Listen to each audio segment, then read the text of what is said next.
Hi everyone, welcome to Bacha EduTech. I am Dr. Monali Patil. In last session we talked about cell. All the basic things about cell like cell shape, different cell size, isn't it? Then historical background. ठीक आहे, जो आपल्याला लक्षात ठेवायचा exam point of view. Cell shapes, cell size वरती question विचारतात, historical background वरती question विचारतात, what is exactly mean by cell, या सगळ्या गोष्टी आपण लास्ट लेक्चरमध्ये बघितल्या, इजंट इट. सो आता ह्या लेक्चरमध्ये आपण त्याची क्विक रिव्हिजन करू in the form of question. So first question is smallest living cell with cell wall. काय विचारलंय? Smallest living cell with cell wall. ठीक आहे, फक्त स्मॉलेस्ट लिव्हिंग सेल विचारलं असतं तर आपलं आन्सर असतं PPLO. That is nothing but pleuropneumonia like organism. ऑप्शनमध्ये पीपीएलओ नसतं तर आपलं सेकंड आन्सर काय असतं? Mycoplasma. Microplasma it is the smallest living organism, smallest living cell, but it is without cell wall. Question काय विचारलाय? With cell wall. So but obviously answer काय असणार आहे आपलं? Bacteria, isn't it. So answer is bacteria. Live cell was discovered by. आता पुन्हा इथे काय विचारलंय? Live sale. Cell was discovered by Robert Hooke in 1665. बऱ्याच वेळा इयर पण विचारलं जातं, ठीक आहे. पण आता विचारलं इथे लाईव्ह सेल. सो आन्सर काय आहे? Anton von Leeuwenhoek in 1673. So question आपल्याला केअरफुली रीड करायचं आहे. Who propose cell theory? Cell theory was proposed by Schwann and Schilden. But if the option is given about Rudolf Virchow and Schilden and Schwann, then you have to take on that. Okay? Otherwise, again question will be asked, that is who proposed modern cell theory, and options are given like Rudolf Virchow, Schwann and Schilden. In one, it is given only about Schwann and Schilden. So obviously our answer is Rudolf Virchow, Schwann and Schilden, isn't it? Omnicellular is cellular. Generalization is given by whom? So this is given by again Rudolf Virchow. त्यांनीच हे add केलं होतं ना की all cells are coming from pre existing cells. All whatever new cells are from, they are form from existing cell. Longest cell is, काय विचारलंय? Longest cell. So obviously it is nerve cell, isn't it? So if asked about largest cell, then ostrich egg. If it is smallest, about smallest, then it is about what? Smallest cell is mycoplasm. Arrange the following in increasing of their size. Increasing size मध्ये आपल्याला त्यांना arrange करायचं आहे. So which one is smaller? आपल्याला माहिती पीपीओला smaller आहे, पण पीपीओला पेक्षा पण स्मॉलर कोण आहे? व्हायरस. व्हायरस काय आहे? असेल्युलर ऑर्गॅनिझम आहे, त्याच्यामुळे आपण त्याचा स्टडी लास्ट लेक्चरमध्ये केला नव्हता. It is exception for cell theory. Cell थेअरीला एक्सेप्शन कोण आहे? प्रत्येक गोष्टीला अपवाद असतात, तसं सेम इथे पण अपवाद आहे. आणि सेल थेअरीला अपवाद काय आहे? एक्सेप्शन काय आहे? तर व्हायरस. सो सेकंड काय आहे? पीपीएलओ. थर्ड काय आहे? Typical bacteria. अँड फोर्थ काय आहे? Typical eukaryotic cell. So this is the kind of quick revision in the form of question. Last लेक्चरमध्ये हेच सगळं आपण डिस्कस केलं होतं की सेल थेअरी काय आहे. सेल थेअरीचे 2 पॉईंट आहेत. All cells are form from pre existing cell, that is nothing but omnicellular a cellular, and all living organisms are made up of cell. These 2 points are very much important, ठीक आहे ना. Theoretical question म्हणून हा question बऱ्याच वेळा विचारला जातो. त्याच्यानंतर आपण बघितलं तो व्हरायटी ऑफ सेल शेप असतात. पॉलिगॉनल असतात, फ्लॅटेंड असतात, ओव्हल असतात, राऊंड असतात, बायकॉन्केव, अमिबॉइड.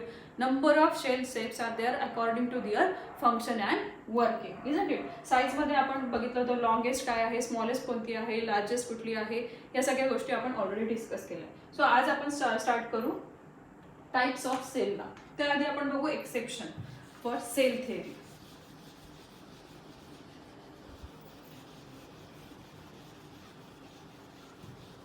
जेव्हा तुम्ही स्लाइड प्रेझेंटेशन बघाल तेव्हा ऑफकोर्स नीटमध्ये येऊन गेलेले क्वेश्चन ह्या टॉपिकवरचे तुम्हाला बघायला मिळतील.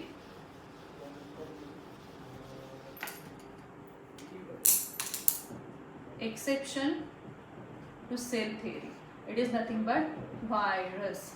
एक्सेप्शन काय आहे सेल थेअरीला? व्हायरस, ठीक आहे. सो व्हायरस बेसिकली आता सगळीकडेच आपण बघतो. लॉकडाऊनमध्ये आपण कशामुळे अडकलो? तर या व्हायरसमुळेच अडकलोय. कुठला व्हायरस आहे? Corona virus. कुठला डिसीज कॉज करते? कोविड-19, इजंट इट. सो व्हायरस हे एक्सेप्शन आहे सेल थेअरीला. आपण काय म्हटलं, all living organisms are made up of cell and they are coming from pre existing cell, but this is a cellular organism, this is a cellular one. ठीक आहे ना. So basically viruses are living inside host body and it is non-living outside. Very simple. ठीक आहे ना. So हे काय आहेत, living आहे. जेव्हा त्यांना एखादी होस्ट मिळते तेव्हाच ते काय होतात, मल्टिप्लाय होतात, तेव्हाच ते जिवंत राहू शकतात, जगू शकतात. ठीक आहे. Otherwise they are not living. But जसं आता आपण म्हटलं जातं कोरोनाच्या बाबतीमध्ये की तुम्हाला घरात का बसायला सांगताय, कारण आपण त्याला घ्यायला जाणार आहे, तो स्वतःहून येणार नाहीये, because it is non living outside. Outside तो कुठल्याही सरफेसवर असेल तर तो नॉन लिव्हिंग आहे.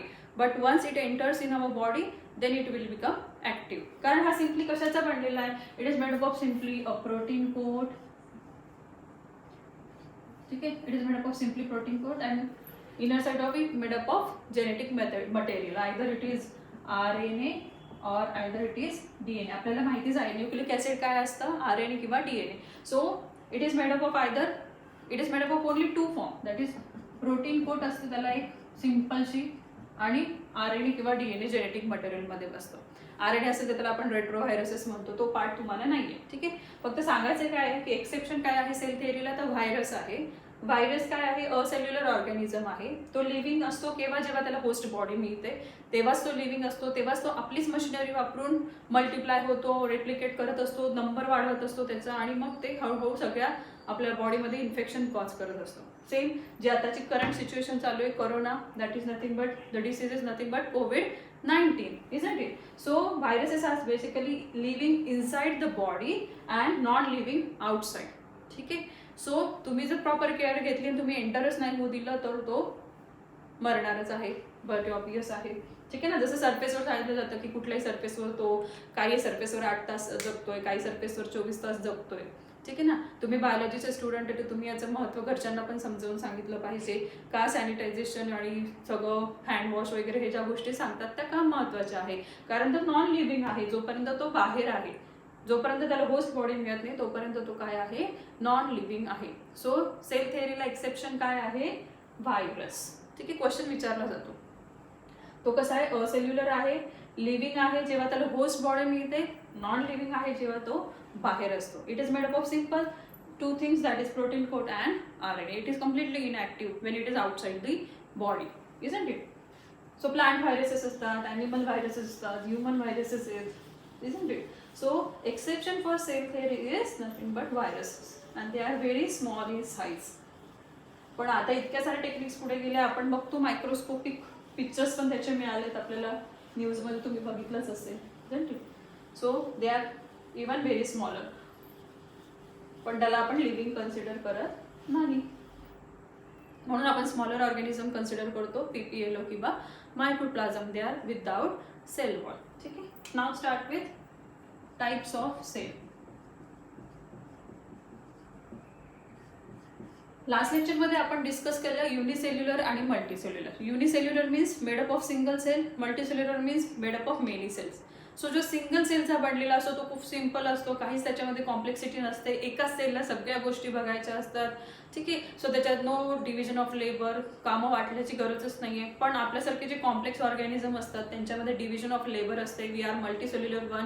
मी तुम्हाला सांगितलं 40 trillion cells are there in human body, isn't it? So एवढ्या सगळे सेल्स आहेत आणि त्यांचे शेप्स वेगवेगळे आहेत, त्यांच्या फंक्शन्सवरती डिपेंड असतं, त्यांचं वर्किंग काय आहे त्याच्यावर त्यांचे फंक्शन, त्यांचे शेप हे डिसाईड होत असतात, इजंट इट? सो जसं आपण कॉम्प्लेक्स आहोत तर आपल्यामध्ये काय आहे, डिव्हिजन ऑफ लेबर आहे. प्रत्येक सिस्टीमला वेगवेगळे काम दिलं आहे. डायजेस्टिव्ह सिस्टीम डायजेशनचंच काम करणार, एक्सक्रिटरी सिस्टीम एक्सक्रिशनचंच काम करणार, nervous system nervous impulses pass करण्याचंच काम करणार. लाईकवाईज आपल्या याच्यामध्ये डिव्हिजन ऑफ लेबर आहे. सो आता इथे आपण बघणार आहे types of cell. Basically there are 2 types of cell, that is प्रोकॅरियोटिक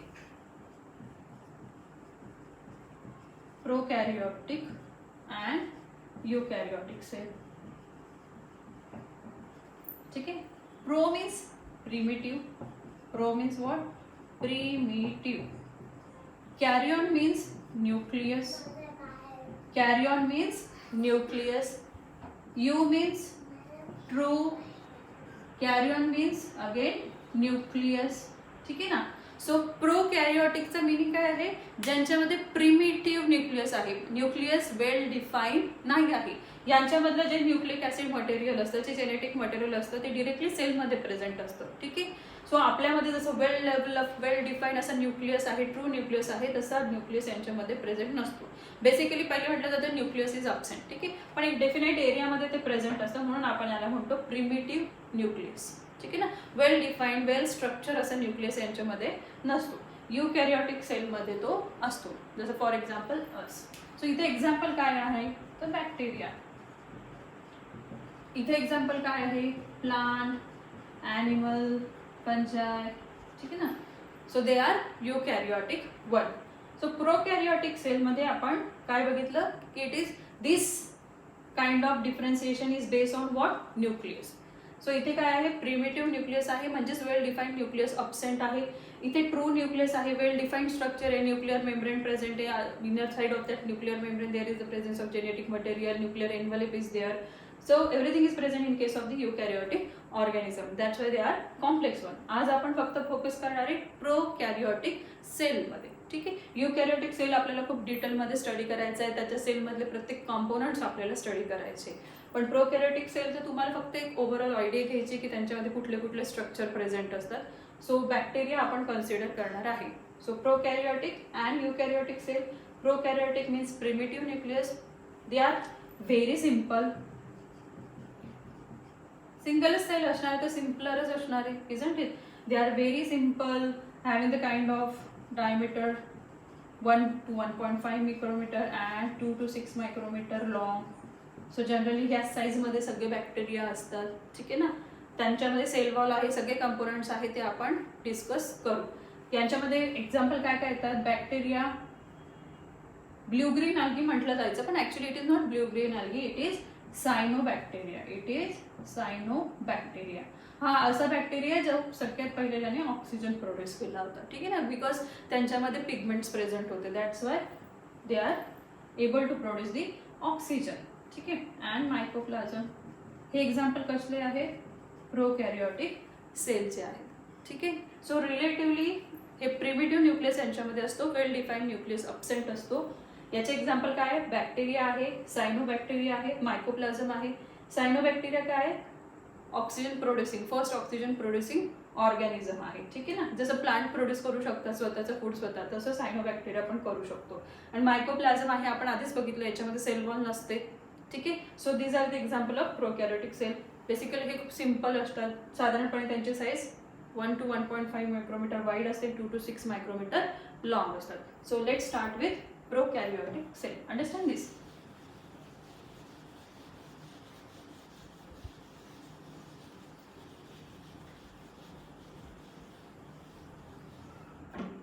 So when we talk about prokaryotic cell, आपण बाहेरून सुरुवात करू की सेलचं आउटर कव्हरिंग कसं आहे त्याचं. सो जेव्हा आपण सेलचा विचार करतो तेव्हा बेसिकली एक आपण टिपिकल बॅक्टेरिया काढतो. ठीक आहे ना. कारण केमिस्ट्री त्यांची सेमच असणार आहे, कंपोनंट सेमच असणार आहे, फक्त साईज शेप व्हॅरी होणार आहे. ठीक आहे. So cell, so this membrane आपण याला म्हणू प्लाझ्मा मेम्ब्रेन. याला आपण काय म्हणू, प्लाझ्मा मेम्ब्रेन. ठीक आहे. याच्या बाहेर एक कव्हरिंग असतं,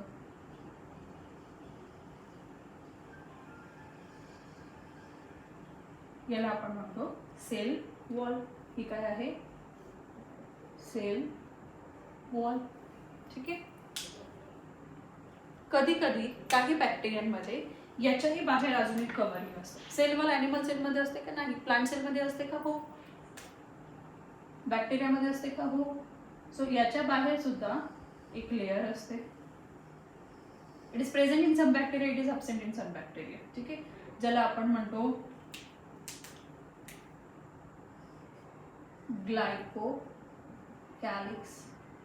याला आपण काय म्हणतो, ग्लायकोकॅलिक्स. आपण हे आउटर कव्हरिंग काढली, आता आपण 1 by 1 एक एक कंपोनंट डिस्कस करू, मग आपण इनर मटेरियल काढायला सुरुवात करू. ठीक आहे. त्याच्या आधी आपण बघू की यांच्यामध्ये किती टाईपचे शेप असतात. हे एका टिपिकल शेप काढलेलं आहे. ठीक आहे. So shapes of bacteria. So generally 4 shapes are there. ठीक आहे ना. सो रॉड शेप असतात, जे रॉड शेप असतात मीन्स जस्ट लाईक दिस असे असतात, त्यांना आपण म्हणतो बॅसिलस. त्यांना आपण काय म्हणतो, बॅसिलस. तुमच्या याच्यात दिलेलं आहे क्लासिफिकेशन, एक जनरल फक्त 2-3 लाईन्समध्ये दिलेलं आहे NCERTच्या. सो तुम्हाला हे लक्षात ठेवावं लागेल. सो रॉड शेप जे असतात, रॉड सारखे दिसणारे, त्यांना काय म्हणतात, बॅसिलस. स्पायरल शेप पण असतात, त्याला म्हणतात स्पायरिलम. ठीक आहे ना. स्पायरल शेप पण असतात, त्याला काय म्हणतात, स्पायरिलम. थर्ड, स्पेरिकल शेप असतात, ज्याला म्हणतो आपण कोकस. ही सायंटिफिक लँग्वेज आहे, याला काय म्हणतो आपण, coccus. Coccus means simple circular spherical shapes are there. ठीक आहे ना. कॉमा शेप असतात. सो बायोलॉजिकल लँग्वेजमध्ये जेव्हा आपण बोलतो बॅक्टेरियाबद्दल, तेव्हा आपण त्यांचा शेप बोलताना रॉड शेप नाही म्हणत, आपण काय म्हणतो, bacillus, spirillum, coccus and vibrio.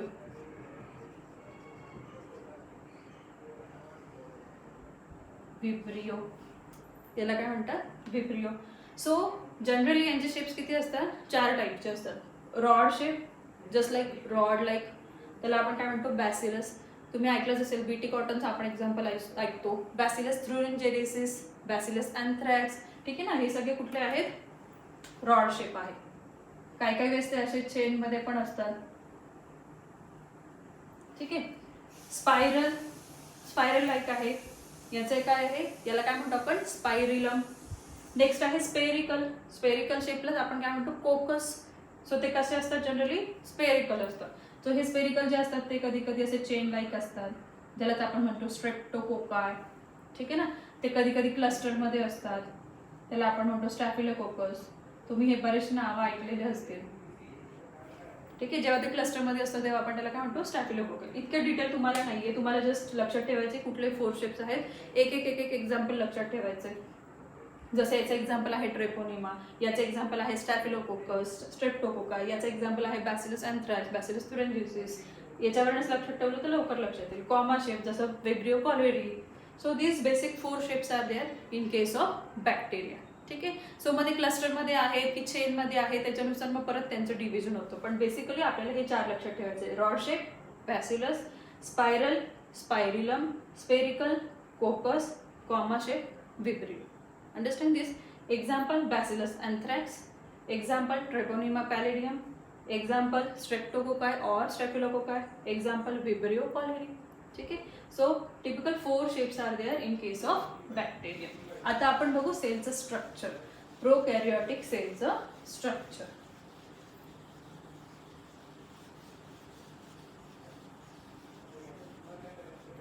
So जेव्हा आपण प्रोकॅरियोटिक सेलचं स्ट्रक्चर बद्दल बोलत असतो, तर आपण सगळ्यात पहिले आपण बाहेरून सुरुवात करू, सो दॅट तुम्हाला थोडं इझी जाईल. ठीक आहे. सो सगळ्यात पहिले आपण डिस्कस करू ग्लायकोकॅलिक्स.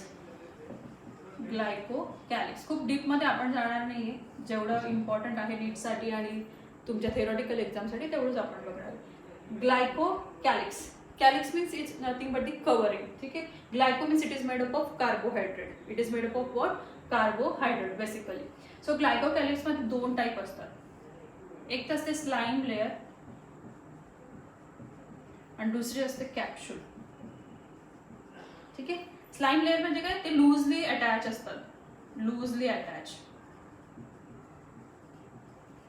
कॅप्सूल म्हणजे काय, टाइटली अटॅच. ठीक आहे ना.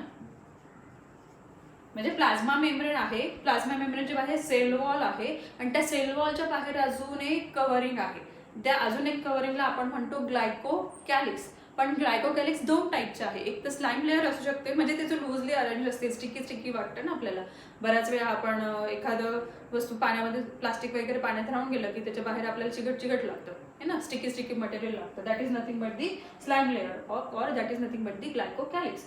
सो जे लूजली अटॅच असतील सेल वॉलला, त्याचे लूजली अटॅच असतील like this, then we call it as a slime layer.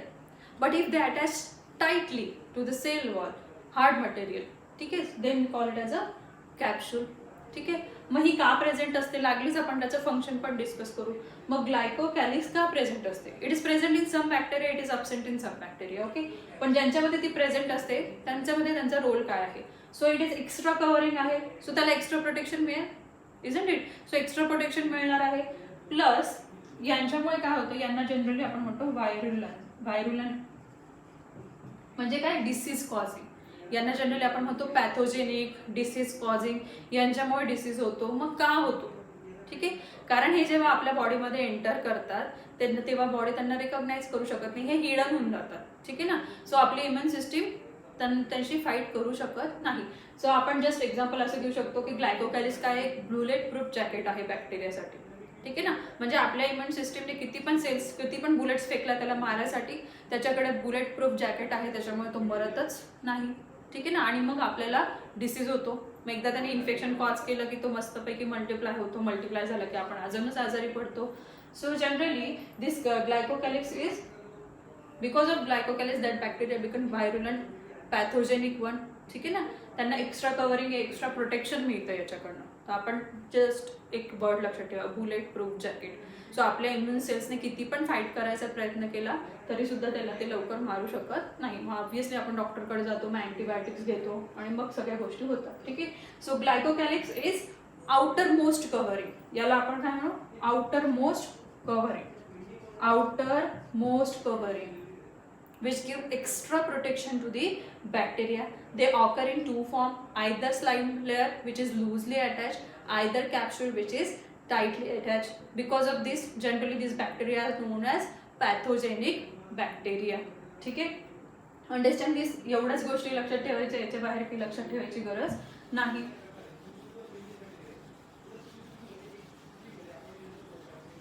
Next आहे सेल वॉल, ठीक आहे ना. आपण ग्लायकोकॅलिक्स डिस्कस केलं, आता आपण डिस्कस करू सेल वॉल. सो ज्या बॅक्टेरियामध्ये ग्लायकोकॅलिक्स नसेल त्यांच्यासाठी ही आउटर मोस्ट लेअर असेल. सो ज्यांच्यामध्ये ग्लायकोकॅलिक्स असेल त्याच्यामध्ये ही सेकंड असेल लेअर, ठीक आहे ना. सो जनरली सेल वॉलच म्हटलंय त्याला. घराच्या ज्या भिंती असतात, ज्या वॉल्स असतात, ठीक आहे ना, आपल्या घराच्या ज्या वॉल्स असतात त्यांचं काम काय असतं, ते आपल्याला प्रोटेक्शन देतात. ऊन वारा पाऊस आपल्याला काही लागत नाही. सो सेम इथे पण आहे, सेल वॉलच म्हटलेलं आहे, सेलची वॉल म्हटलंय, सेलची बाउंड्री म्हटलेलं आहे. So it is the cell boundary. So बाउंड्रीचं काम काय, प्रोटेक्ट करणं, ठीक आहे ना. स्ट्रक्चरल सपोर्ट प्रोव्हाइड करतो. एक स्ट्रक्चर तयार होतं की नाही आपल्या घराचं because of walls. So it is nothing but it provide structural support. It provides shape to the cell and it also protect the cell, ठीक आहे ना. हा सेलला प्रोटेक्ट करायचं पण काम करतो, कारण इनर मटेरियल काय आहे, प्लाझ्मा मेम्ब्रेन आहे, जो फ्लेक्झिबल काइंड ऑफ थिंग आहे, सेमी परमिएबल आहे, isn't it. So plasma membrane semi permeable आहे. सो यांना प्रोटेक्शनची गरज आहे. सो सगळ्या पूर्ण सेलला प्रोटेक्ट मध्ये सायटोप्लाझम आहे. सो यांना प्रोटेक्शनचं काम कोण देतं, प्रोटेक्शन कोण करतं, यांचं सेल वॉल. प्लस जो काही बॅक्टेरियाला शेप आहे तो पण कोणामुळे आहे, सेल वॉलमुळे आहे, ठीक आहे ना. एक स्ट्रक्चर तो बनवतो, स्ट्रक्चरल सपोर्ट तो देतो पूर्ण इनर कंटेंटला, ठीक आहे ना, सेफ ठेवायचं काम करतो. So that is nothing but job of cell wall. So generally बॅक्टेरियाची जी सेल वॉल बनलेली असते ती बनलेली असते पेप्टिडोग्लायकेन. कसली बनलेली असते, पेप्टिडोग्लायकेन. काही पेप्टाइड्स असतात, बाकीचे कार्बोहायड्रेट्स असतात, ठीक आहे. सो जेव्हा आपण बायोमॉलिक्युल स्टडी करू ना तेव्हा ते परत येणारे बायोलॉजिकल फंक्शन काय आहे कार्बोहायड्रेटचे किंवा प्रोटीनचे किंवा न्यूक्लिक ॲसिडचे, तेव्हा आपण ह्या सगळ्या गोष्टी परत डिस्कस करणार, तेव्हा डिटेलमध्ये बघू. सो जनरली याच्यामध्ये दोन शुगर्स प्रेझेंट असतात, NAG अँड NAM, ज्याला आपण म्हणतो N-acetyl glutamic acid and N-acetyl muramic acid. So sugar असतात आणि पेप्टाइड्स असतात. पेप्टाइड्स म्हणजे थोडेसेच अमायनो ॲसिड असतात म्हणून पेप्टाइड म्हटलेलं.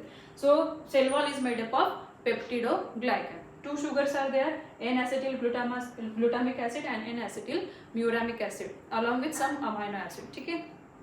So structure is made up of peptidoglycan. What is the function? It provides structural support, it gives shape to the cell and it protects the cell. Understand it? Wall शब्द लक्षात ठेवायचा आहे. इथे bullet proof jacket, इथे wall. Wall काय काय देते आपल्याला, आपल्या घराची wall, same function will be there, ठीक आहे. Next is plasma membrane. Prokaryotic cell इतकं डिटेलमध्ये नाहीये, सो आपण मेनच पॉईंट त्यांचे डिस्कस करणार. नेक्स्ट आहे plasma membrane. So plasma membrane आपल्याला माहिती सगळ्यांमध्येच प्रेझेंट आहे. Animal, plant, everything, every living organism consist of this plasma membrane. It is basically semi permeable की सेमी परमिएबल काय असते. परमिएबल म्हणजे काय, काही गोष्टी जाऊ शकतात चाळणीसारखं, ठीक आहे ना, चाळणीत काही गोष्टी वरती राहतात, काही गोष्टी खाली जातात. सो सेमी परमिएबल आहे. सेमी परमिएबल म्हणजे काय, काही गोष्टींना ती अलाउ करते बाहेर जाणं येण्यासाठी, प्रोव्हाइड फॅसिलिटी देते ती काहींना, की हा तुम्ही जाऊ शकता, तुम्ही येऊ शकता. सो त्यांचं बेसिकली फंक्शन काय ते आपण युकॅरियोटिकमध्ये खूप डिटेल बघणार आहे, ठीक आहे. सो ओव्हरऑल प्लाझ्मा मेम्ब्रेनचं स्ट्रक्चर सगळ्यांमध्ये सेमच असतं, फार थोडेफार स्लाइट चेंजेस असतात. सो प्लाझ्मा मेम्ब्रेन आपण खूप डीपमध्ये डिस्कस करणारच आहोत जेव्हा आपण युकॅरियोटिक सेल बघू. So they R semi permeable, so they allow exchange of ions. Osmosis maintain करतात, तर जे खूप महत्त्वाचं आहे, ठीक आहे ना. So exchange of ion allow करतात त्या, दे आर सेमी परमिएबल. त्या सेमी परमिएबल आहे म्हणूनच एक्सचेंज पॉसिबल आहे. इथे हे दोनच पॉईंट लक्षात ठेवा तुम्ही, कारण आपण युकॅरियोटिकमध्ये किती वेगवेगळ्या प्रकारचे मॉडेल्स आहेत, प्लाझ्मा मेम्ब्रेनचे एक्सचेंज कसे कसे होतात, किती टाइप्स आहेत, सगळं बघणार. ॲक्टिव्ह ट्रान्सपोर्ट, पॅसिव्ह ट्रान्सपोर्ट, सगळं, ठीक आहे. So plasma membrane basically it is semi permeable, it allow exchange of ions, ठीक आहे.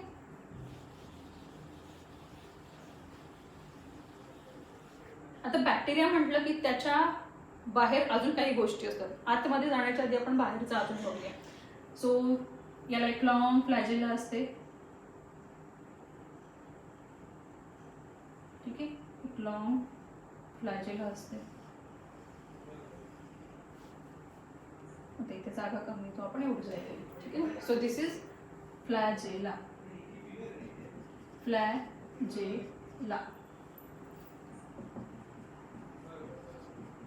Tail like structure is present.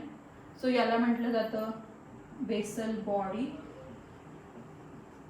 Hook and filament. So this flagella is made up of what? Basal body, hook and filament. Hook and filament, ठीक आहे ना. Basel body जी embedded आहे या लेयर्समध्ये पकडून ठेवायसाठी लागेल ना.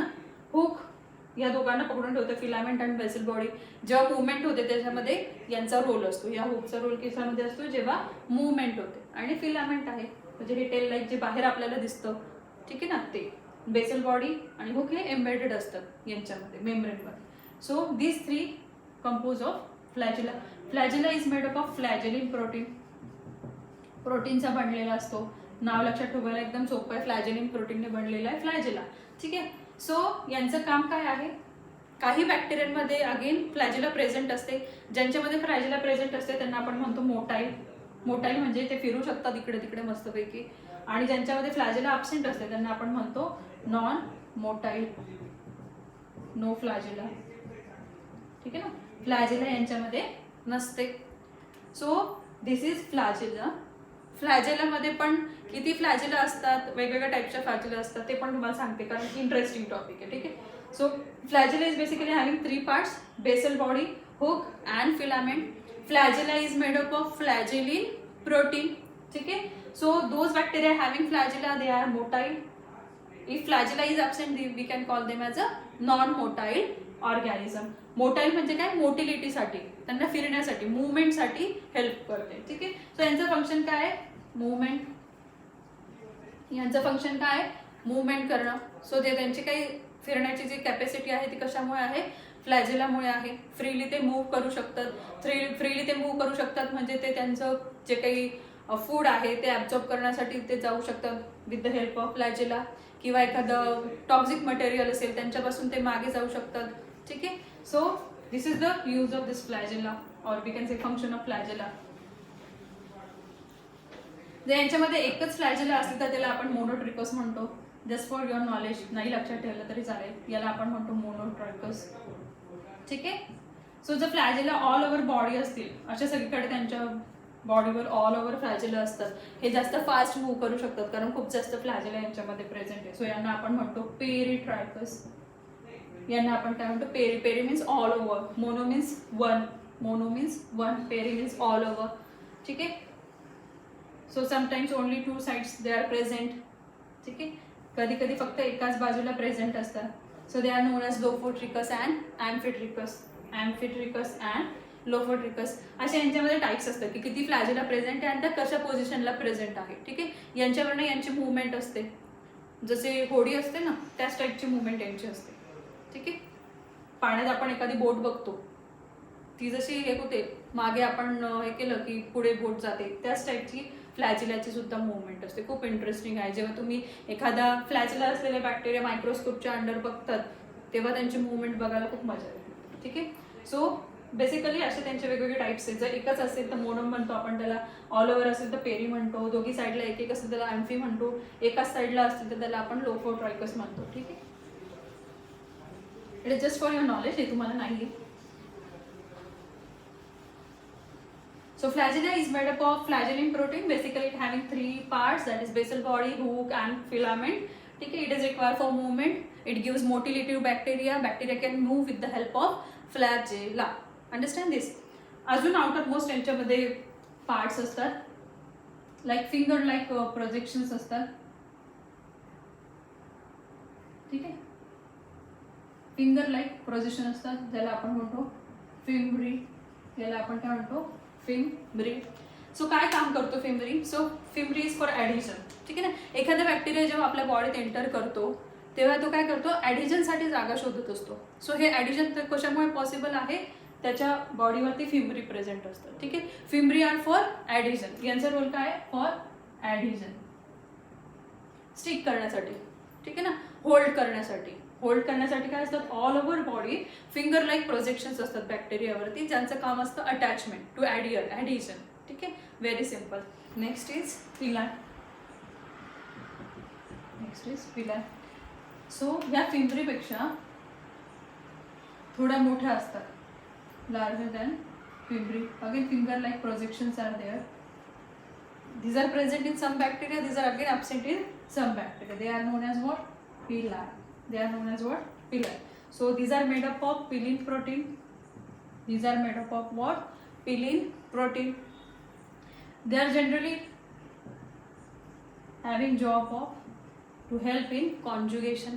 कॉन्जुगेशन मध्ये ह्या मदत करत असतात. म्हणजेच काय, ब्रिज तयार करतात. सपोज ही एक सेल आहे, ही एक दुसरी सेल आहे. ठीक आहे. यांच्यामध्ये प्लाझ्मिड आहे, ते आपण पुढे बघणार आहे. जेव्हा आपण इनर कंटेंट बघू तेव्हा बघू. प्लाझ्मिड काय एक एक्स्ट्रा क्रोमोझोमल मटेरियल आहे अदर दॅन न्यूक्लिक ॲसिड. जे सेलचं न्यूक्लिक ॲसिड असतं त्याच्यापेक्षा काही बॅक्टेरियामध्ये एक्स्ट्रा क्रोमोझोमल मटेरियल प्रेझेंट असतं, ज्याला आपण म्हणतो प्लाझ्मिड, विच इज सर्क्युलर डीएनए. जेव्हा याची अजून एक कॉपी बनते, रेप्लिकेशन होत असतं, रेप्लिकेशन झाल्यानंतर त्याची अजून एक कॉपी बनली. ज्यांच्याकडे प्लाझ्मिड प्रेझेंट असतो त्याला आपण म्हणतो F+, ज्यांच्यामध्ये नसतो त्याला आपण म्हणतो F-. आता याला ही कॉपी ह्या सेलला द्यायची आहे. सो यांना एक रस्ता पाहिजे, रूट पाहिजे, ट्रान्सपोर्ट काहीतरी सिस्टीम पाहिजे ना. सो ती ट्रान्सपोर्ट सिस्टीम कोण प्रोव्हाइड करतं, pili. So they form bridge between 2 cells so that ही जी काही एक्स्ट्रा कॉपी आहे ती इकडून इकडे जाईल, आणि जी F- सेल आहे ती पण आता काय होईल, एक plasmid. Once it receives the plasmid copy. Understand this. So हे जे काही काम आहे हे कोणाचं आहे, पिलायचं काम आहे, to form the bridge. So this process is known as conjugation. आणि ह्या कॉन्जुगेशनला कोण मदत करतं, पिलाय. ते काय करतात, ब्रिज फॉर्म करतात, एक रूट तयार करून त्या ट्रान्सपोर्ट सिस्टीम प्रोव्हाइड करतात, सो दॅट ही प्लाझ्मिड कॉपी इकडून इकडे जाईल. समजलंय. So this is nothing but pili. So आपण काय डिस्कस केलं आज, प्रोकॅरियोटिक सेलचं आउटर. ठीक आहे. सगळ्यात पहिले आपण बघितलं की सेल थेअरीला एक्सेप्शन काय आहे. सो व्हायरस आहे. व्हायरस काय असतात, इनसाइड बॉडी ते लिव्हिंग आहेत, आउटसाइड बॉडी ते नॉन लिव्हिंग आहे, असेल्युलर आहेत. लक्षात आहे. व्हायरस हे काय असतात, अजून टायनी असतात, बॅक्टेरियापेक्षा मायक्रोप्लाझमपेक्षा सुद्धा ते कसे असतात, स्मॉल असतात साईजमध्ये. त्याच्यानंतर आपण बघितलं प्रोकॅरियोटिक आणि युकॅरियोटिक सेल काय असते. प्रोकॅरियोटिक म्हणजे ज्यांच्यामध्ये वेल डिफाईन न्यूक्लियस अब्सेंट असतो. युकॅरियोटिक म्हणजे ज्यांच्यामध्ये वेल डिफाईन न्यूक्लियस हा प्रेझेंट असतो. प्रोकॅरियोटिकमध्ये आपण बघितलं ते सिम्पल असतात, खूप जास्त सिम्पलर त्यांची अरेंजमेंट असते सेलची. स्मॉल असतात, 1 to 1.5 मायक्रोमीटर वाईड असतात, 2 to 6 मायक्रोमीटर लॉंग असतात. Isn't it. त्यांच्यामध्ये आपण एक्झाम्पल बघितले, bacteria, cyanobacteria and mycoplasma. Cyanobacteria काय, cyanobacteria first oxygen producing organism आहे, micro organism. Isn't it. Mycoplasma काय आहे, which is without cell wall, smallest organism, smallest living organism without cell wall. ठीक आहे. त्याच्यानंतर आपण बघितलं प्रोकॅरियोटिक टाइप्स. बॅक्टेरियामध्ये आपण काय बघितले, टाइप्स बघितले की त्यांच्यामध्ये शेप्स कुठले कुठले असतात. तर रॉड शेप असतो ज्याला आपण बॅसिलस म्हटलं, स्पेरिकल शेप असतो ज्याला आपण कोकस म्हटलं, स्पायरल शेप असतो ज्याला आपण स्पायरिलम म्हणतो, आणि कॉमा लाईक शेप असतो, कॉमा शेप त्याला आपण म्हणतो विब्रिओ. त्यांचे आपण एक्झाम्पल पण बघितले, streptococcus, staphylococcus for the coccus, bacillus anthracis for bacillus, treponema pallidum for spirillum, and last one is Vibrio cholerae for Vibrio that are having comma shape. नंतर आपण बघितलं प्रोकॅरियोटिक स्ट्रक्चर. याच्यामध्ये आपण स्टार्ट केली आउटर सरफेस पासून. So plasma membrane, it is semi permeable, ion एक्सचेंजसाठी गरजेचं आहे. नेक्स्ट आहे सेल वॉल. सेल वॉलचं काम आहे सेलला स्ट्रक्चर प्रोव्हाइड करणं, स्ट्रक्चरल सपोर्ट देत असतो, शेप देत असतो आणि प्लस प्रोटेक्शन देत असतो. जे काम आपल्या भिंतींचं आहे, घराच्या भिंतींचं, तेच काम या सेलच्या भिंतींचं पण आहे, सेल वॉलचं पण आहे. ठीक आहे. सो नेक्स्ट आहे glycocalyx. So glycocalyx is present in some bacteria, it is again absent in some bacteria. Glycocalyx काय आहे, आउटर मोस्ट कव्हरिंग आहे, एक्स्ट्रा कव्हरिंग आहे, सो एक्स्ट्रा प्रोटेक्शन देणार आहे. ठीक आहे. याला आपण एक्झाम्पल बघितलं, याला आपण काय म्हणणार, bullet proof jacket. Bullet proof jacket याला का म्हणतो, कारण असा बॅक्टेरिया ज्याला कॅप्सूल आहे किंवा ज्याच्यामध्ये ग्लायकोकॅलिक्स प्रेझेंट आहे, असे बॅक्टेरिया जर आपल्या बॉडीमध्ये गेले तर ते जनरली इन्फेक्शन कॉज करतात. का, कारण आपली इम्युन सिस्टीम त्यांच्या अगेन्स्ट फाईट करायला पुरेशी नसते. त्यांच्याकडे extra covering bullet proof jacket असल्यामुळे इम्युन सिस्टीमने किती पण बुलेट फेकलं तरी सुद्धा त्यांना लागत नाही आणि ते डिसीज कॉज करतात. यांना जनरली आपण पॅथोजेनिक व्हायरुलंट म्हणत असतो, ज्यांच्यामध्ये कॅप्सूल प्रेझेंट असते किंवा ग्लायकोकॅलिक्स प्रेझेंट असते. ग्लायकोकॅलिक्समध्ये आपण दोन टाईप बघितले, स्लाइम लेअर म्हणजे जे लूजली अटॅच असतात, सेल वॉलच्या बाहेर जे लूजली अटॅच असतात त्या मटेरियलला, त्या ग्लायकोकॅलिक्सला आपण स्लाइम लेअर म्हणतो. जी लेअर टाईटली अटॅच असते त्या ग्लायकोकॅलिक्सला आपण म्हणतो कॅप्सूल. ठीक आहे. मग आपण बाहेरचे त्यांचे प्रोजेक्शन्स बघितले. जे फिंगर लाईक प्रोजेक्शन्स असतात त्यांना आपण म्हणतो फिम्ब्री. फिम्ब्री कशासाठी असतात, ॲडिजन, सिम्पल अटॅचमेंट. एकदा कोणाच्याही बॉडीत ते होस्ट बॉडीमध्ये एंटर झाले की अटॅचमेंटसाठी त्यांच्याकडे काय असतात, फिम्ब्री असतात, सो दॅट ते त्यांना सरफेसला अटॅच करू शकतात easily. So adhesion is the role of fimbriae. Next आपण बघितलं, फिम्ब्रीपेक्षा थोड्या मोठ्या असतात पिलाय. पिलायचं काम काय असतं, कॉन्ज्युगेशन प्रोसेसमध्ये काम करणं. कॉन्ज्युगेशन प्रोसेसमध्ये ते ट्रान्सपोर्ट सिस्टम प्रोव्हाइड करून देतात, रूट प्रोव्हाइड करून देतात in the form of bridge, so that ही प्लाझ्मिड कॉपी एका सेलकडनं दुसऱ्या सेलला पण मिळेल. ठीक आहे. आपण बघितलं फ्लॅजेला पण असतात. फ्लॅजेला काय असतात, flagella is tail like structure, tail like projection is there and which is required for the motility. बॅक्टेरियाला मूव्ह होण्यासाठी ती मदत करते. ज्या बॅक्टेरियामध्ये ती अब्सेंट असते त्यांना आपण नॉन मोटाईल म्हणतो, ज्यांच्यामध्ये ती प्रेझेंट असते त्यांना आपण मोटाईल म्हणतो. जनरली त्याचे 3 पार्ट्स असतात, बेसल बॉडी, हुक आणि फिलामेंट. जशी बोट पाण्यामध्ये असते, जशी ती पुढे पुढे सरकते, तसेच फ्लॅजेला पण त्या बॅक्टेरियाला पुढे पुढे सरकायला मदत करत असतात. फ्लॅजेला असलं तर ते फूड पार्टिकल कॅप्चर करायला त्यांना इझी जातं आणि टॉक्सिक मटेरियलपासून लांब जायला पण त्यांना इझी होतं जर त्यांच्यामध्ये फ्लॅजेला असतील. फ्लॅजेलाचं पण आपण बघितलं की वेगवेगळ्या टाईपच्या फ्लॅजेला असू शकतात. एकच फ्लॅजेला असू शकते, मोनोट्रेकस. खूप साऱ्या फ्लॅजेला असतात ऑल ओव्हर सेल, त्याला आपण म्हणतो पेरिट्रिकस. एका साईडला असतील तर त्याला आपण म्हणतो लोफोट्रिकस, दोघी बाजूंना असेल तर त्याला म्हणतो आपण ॲम्फिट्रिकस. ठीक आहे. Just extra information. So this is nothing with the prokaryotic structure, ज्याच्यामध्ये आपण फक्त बाहेरच्या गोष्टी बघितल्या. आतलं कंटेंट आपलं बघायचं बाकी की सायटोप्लाझम, रायबोझोम्स, इन्क्ल्युशन्स काय असतात, न्यूक्लिक ॲसिड मटेरियल, प्लाझमिड, ह्या सगळ्या गोष्टी, मिझोझोम्स, ह्या सगळ्या गोष्टी आपल्या बघायच्या बाकी आहेत. तर नेक्स्ट लेक्चरमध्ये आपण बघू. ठीक आहे. आज आपण इथेच थांबू.